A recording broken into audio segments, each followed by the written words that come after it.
जब से रखा है कदम तेरी चौखट पर, आसमां से भी ऊंचा सर लगता है।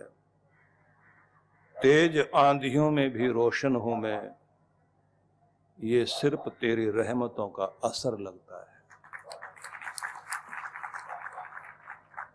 प्रभु के प्रति हमारी श्रद्धा, हमारी लगन जितनी गहरी होगी, जितना विश्वास मजबूत होगा, निश्चित रूप से उतने ही जीवन में चमत्कार घटते हुए नजर आएंगे। जितना व्यक्ति के अंदर इच्छा का बल होता है, उतना ही उसे किसी भी कर्म करने के लिए उसके अंदर ताकत काम करती है। मनु महाराज ने ऐसा लिखा, धृति क्षमा दमोस्तेयम शौचम इंद्रिय निग्रह धीर विद्या सत्यम अक्रोधो दशकम धर्म लक्षणम। जब व्यक्ति किसी भी स्थिति परिस्थिति में धैर्य नहीं छोड़ता, अपने आप को संभाले रखता है, उसके कदम बहकते नहीं, डगमगाता नहीं, डोलता नहीं, विचलित नहीं होता, तब ऐसे धैर्यशील को, धैर्यता को एक शब्द में धृति कहा गया है। ये धृति, धैर्यशीलता, ये धर्म का प्रथम लक्षण है। वैसे धर्म स्वभाव भी है, गुण धर्म। अग्नि का धर्म जैसे ताप देना, प्रकाश देना, जिस तरह से जल का धर्म शीतलता प्रदान करना और गीलापन साथ में प्यास बुझाना, ऐसे ही मनुष्य की मनुष्यता को बनाए रखने के लिए जिन गुण धर्मों की आवश्यकता होती है, उन गुण धर्मों पर अगर हम विचार करें तो पुराणों में 33 गुण लिखे हैं। मनुस्मृतिकार मनु महाराज ने 10 लक्षणों से धर्म के संबंध में चर्चा की, और अगर हम इसे उलट दें तो व्यक्ति के जीवन में अधर्म की स्थिति तब होती है जब वो बहुत जल्दी अधैर्य से युक्त हो जाता है। हड़बड़ाहट होना, जल्दी घबरा जाना, डामाडोल हो जाना, हिम्मत छोड़ देना, कार्य शुरू करे और उसे निभाए नहीं, बड़ी बड़ी बातें करे लेकिन बड़ी बातें करने के बाद उससे निभ न पाए, वचन कह दे लेकिन वचन निभा न पाए, जोश आए लेकिन वो देर तक टिके नहीं, तो ऐसी जो स्थिति है वो अधर्म कहलाती है। और जब व्यक्ति अपने आप को संभाले रखता है तो किसी शूरवीर के अंदर ये धैर्य शक्ति बड़ी अद्भुत होती है कि वो अपने पांव उखड़ने ना दे। विजेता की विशेषता यही है, जिसने जीतना है दुनिया में, उसे सबसे पहले इसी बात को ध्यान में रखना है कि जल्दी अपने पांव उखड़ने मत दो। लोग डराते हैं और डराने पर अगर हम डर गए, हिम्मत छोड़ गए, तो मुसीबत हमारे सिर पर हावी हो जाती है। धैर्य का मतलब हुआ कि जब भय के सामने निडर होकर पांव जमाकर टिक सको। मौत इतना नहीं मारती जितना डर मारता है आदमी को। बीमारी उतना असर नहीं करती जितना बीमारी का डर। गरीबी उतना नहीं दुखी करती जितना गरीबी के कारण आई हुई मन में निराशा वो तोड़ देती है कि अब मैं गया, अब काम खराब, अब पता नहीं क्या होगा। बुढ़ापा उतना खतरनाक नहीं जितना बुढ़ापे का डर। किसी गांव में बीमारी फैल गई, और तपस्या करता हुआ कोई एक महात्मा बाहर धुनी जमाए हुए बैठा, उसने मौत के दूत को जाते हुए देख लिया और अपनी तपस्या के बल पर उसे रोकना चाहा। तो मौत का दूत सामने आकर हाथ जोड़कर बोला, तपस्वी बाबा, प्रकृति के और परमात्मा के जो नियम इस संसार में काम करते हैं उन्हें कोई भी रोक नहीं सकता। तो पूछा कि क्या नियम है? बोले, नियम के अनुसार इस गांव में 500 लोग मरेंगे। पूछा, बहाना क्या होगा? बोले, प्लेग बीमारी का बहाना होगा। तो उन्होंने कहा, ठीक है, 500 से एक भी ज्यादा नहीं जाना चाहिए। जैसे ही मौत का दूत बाहर आया तो 650 आदमी मर गए। तो इन्होंने फिर रोक लिया, वायदा 500 का था, 650 क्यों मरे? बोले, साहब, मौत के कारण तो 500 ही मरे, बाकी 150 तो डर के मारे मर गए। हम क्या करें, आदमी बहुत कमजोर है। दूसरों को मरता देखते जैसे उसके पेट में थोड़ा दर्द होता है तो सोचता है, लगता है मुझे भी बीमारी लग गई, मैं भी गया।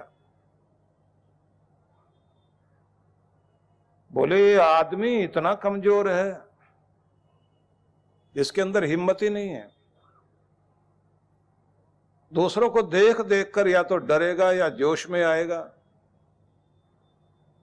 या उनकी नकल करने लगता है। तो समझ लीजिए कि जब डर का सामना करने की हिम्मत आपके अंदर आती है तो उसको धैर्यता कहते हैं। और वो जो धैर्य है उसको पहला लक्षण कहा गया, धर्म जीवन में आए। और ये बात याद रख लीजिए, धर्मो रक्षति रक्षितः, मतलब जो धर्म की रक्षा करता है वह सुरक्षित है।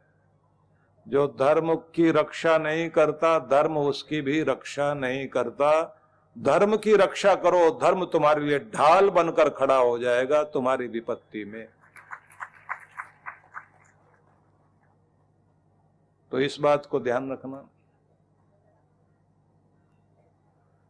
और आपके पवित्र ग्रंथों में यह भी कहा, धर्मो विश्वस्य जगत प्रतिष्ठा।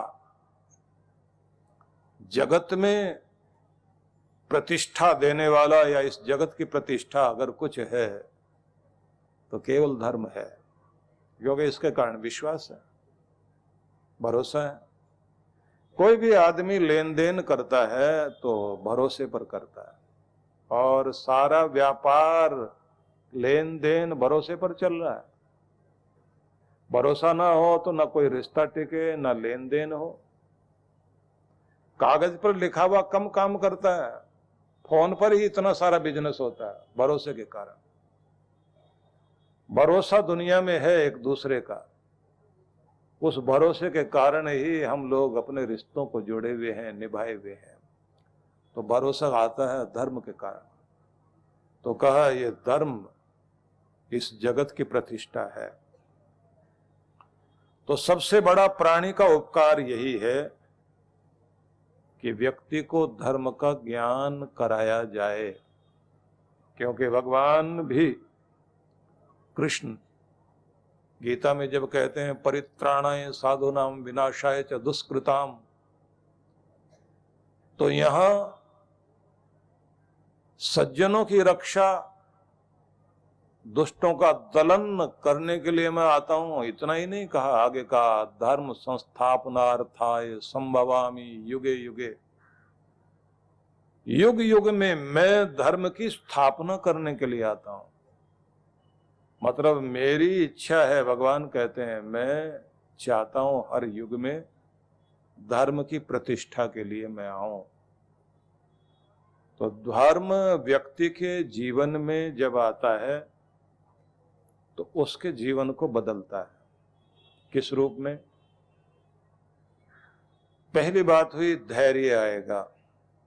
दूसरा गुण क्षमा, क्षमा करना, क्षमा मांगना। ये बड़ी समस्याओं का हल है। कहीं माफी मांग लीजिए और कहीं किसी को माफ कर दीजिए। मन हल्का जो करेगा वही सुखी रहेगा, जो अपने आप को भारी रखेगा वही दुखी रहेगा। इसलिए अपने आप को हल्का रखिए, हल्का। ये बिना मतलब की गर्दन अकड़ाने से कुछ फायदा नहीं है। जाकर के आप माफी मांग लेते हैं या कुछ को आप उनकी मूर्खताओं को माफ कर देते हैं, तो ज्यादातर झगड़ों का अंत इसी में है। और हर झगड़े में मूर्खता तो है ही, जिद्दीपना, गुस्सा। और जैसे कल आपसे मैंने कहा था, आग अपने लगाएंगे, हवा दूसरे करेंगे। तो आग अपने ही जब लगा देते हैं तो हवा करने वाले तो मिल ही जाएंगे। आप तमाशा बनने की कोशिश कीजिए, दुनिया तमाशा देखने को तैयार बैठी है। 10 काम छोड़ के खड़े हो जाएंगे लोग। कोई मुर्गा बनना चाहे तो मुर्गा लड़ाने वाले लोग बहुत हैं। आप मुर्गा बनिए, बहुत सारे मिल जाएंगे आपको। अपने घर से तरह तरह का ईंधन लेकर आएंगे लड़ाने का। आदत होती है लोगों की, किसी को नीचा दिखाना हो तो लोग समय निकाल लेते हैं। आप ऊपर उठना चाहें तो लोग साथ नहीं देंगे। गिराने के लिए सब लोग थोड़ा थोड़ा वक्त निकाल लेते हैं। किसी की कमियां निकालनी हो, लोगों को फुर्सत है। किसी अच्छे एक चित्रकार ने एक सुंदर चित्र बनाकर चौराहे पर लगाया और उसके बाद एक कागज साथ लगा दिया, पेन रख दिया कि भाई इसमें कोई कमी हो तो आप निशान लगा सकते हैं।